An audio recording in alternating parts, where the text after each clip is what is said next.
¿Qué es el concepto de identidad? Los antropólogos y los sociólogos llevan generaciones discutiendo y no poniéndose de acuerdo en qué quiere decir identidad y qué es desarrollo con identidad. Entonces habría que contrastarlo con desarrollo sin identidad. ¿Y qué es desarrollo? Naciones Unidas adoptó hace algunos años una resolución diciendo que todo desarrollo debe estar centrado en los derechos humanos. Desarrollo basado en los derechos humanos. Entonces, si no está basado y centrado en los derechos humanos, no es desarrollo. Entonces, ¿de qué estamos hablando? Estamos hablando de crecimiento, estamos hablando de qué? Bueno, otro debate.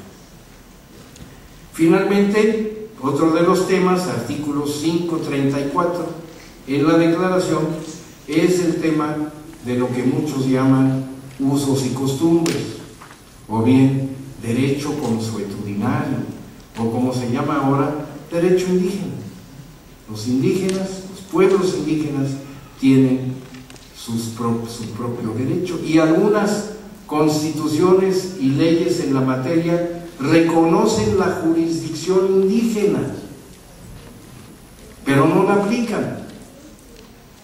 Ahora la Declaración Internacional habla de jurisdicción indígena, la reconoce como un derecho de los pueblos indígenas a que se les respete sus propias formas de derecho indígena.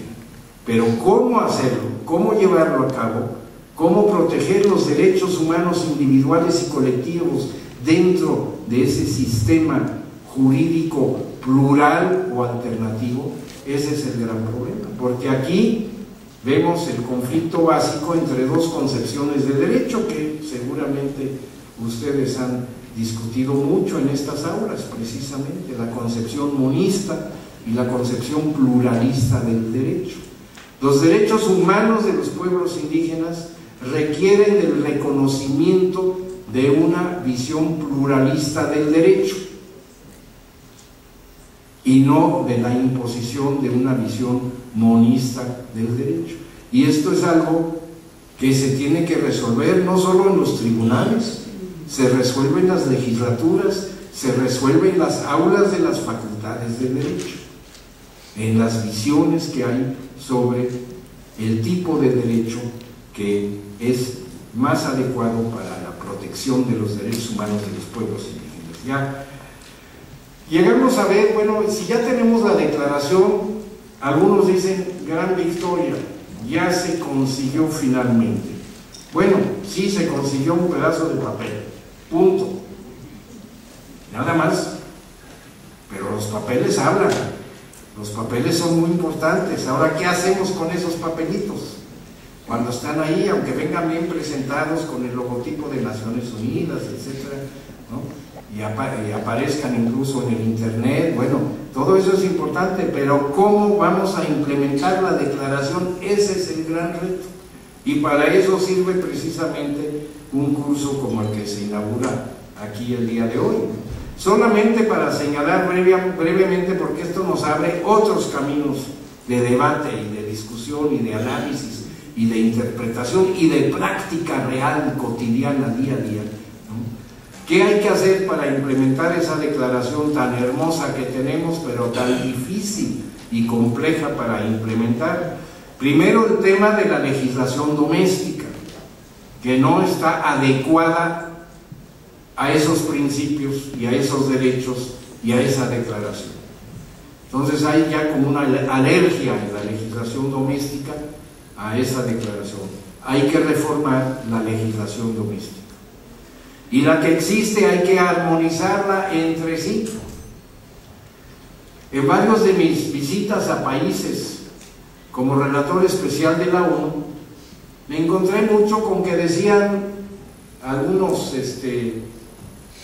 representantes indígenas y otros con los que tuve oportunidad de conversar, decían, sí, tenemos alguna ley, ¿no?, que nos reconoce, por ejemplo, el derecho tradicional que tenemos al uso común de los bosques, porque siempre hemos vivido por aquí, Ah, sí, pero por otro lado hay una ley forestal aprobada, ¿verdad?, que le da al gobierno el derecho de distribuir los bosques y dar concesiones a grandes empresas privadas.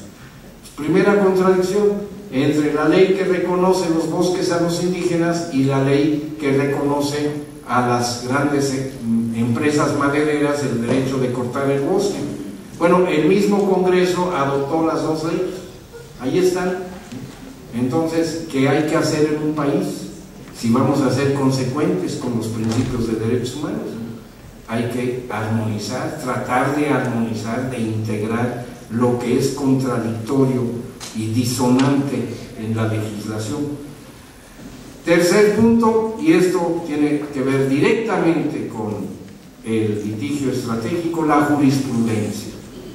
Todo esto se tiene que traducir en fallos, decisiones, sentencias de los diferentes tribunales, de las cortes locales, de distrito, hasta la Suprema Corte o el Tribunal Supremo o el Tribunal de Constitucionalidad, donde exista esa figura, pero a través de la jurisprudencia. De ahí que es tan importante encontrar los casos específicos sobre los cuales se puede litigar ante el sistema jurídico existente, con todas sus complejidades, todas sus oportunidades y posibilidades, y también todos sus problemas que tiene, ¿no? Pero es una acción que hay que emprender.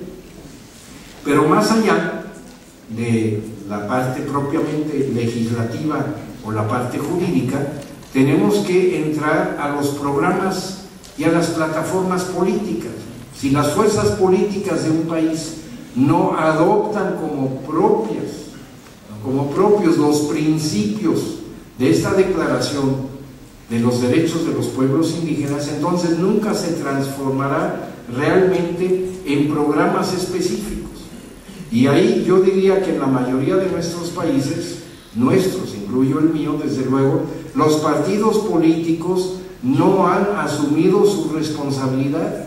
Están más interesados en ganar posiciones en la elección de la vuelta de la esquina, o poner sus candidatos, ¿verdad?, o lograr una curul en el Congreso, ¿verdad?, que resolver los problemas nacionales, y mucho menos resolver los problemas de derechos humanos de los pueblos indígenas. Pero hay que trabajar con programas y plataformas políticas de los diferentes partidos, organizaciones y fuerzas políticas en el país, que pueden adoptar como propios los principios de derechos humanos de esta declaración. Y aunque no sea estrictamente hablando litigio estratégico, sí creo que es un proceso estratégico al cual se puede entrar con la declaración en la mano, lo cual desde luego tiene implicaciones en los presupuestos. Aquí, si hay autonomía local, por ejemplo, ¿no?, reconocida en la declaración, pero los municipios carecen de presupuesto propio o de fuentes de ingresos propios, pues entonces no se va a ir muy lejos. ¿Cómo se decide la asignación de los presupuestos? ¿Quién los decide?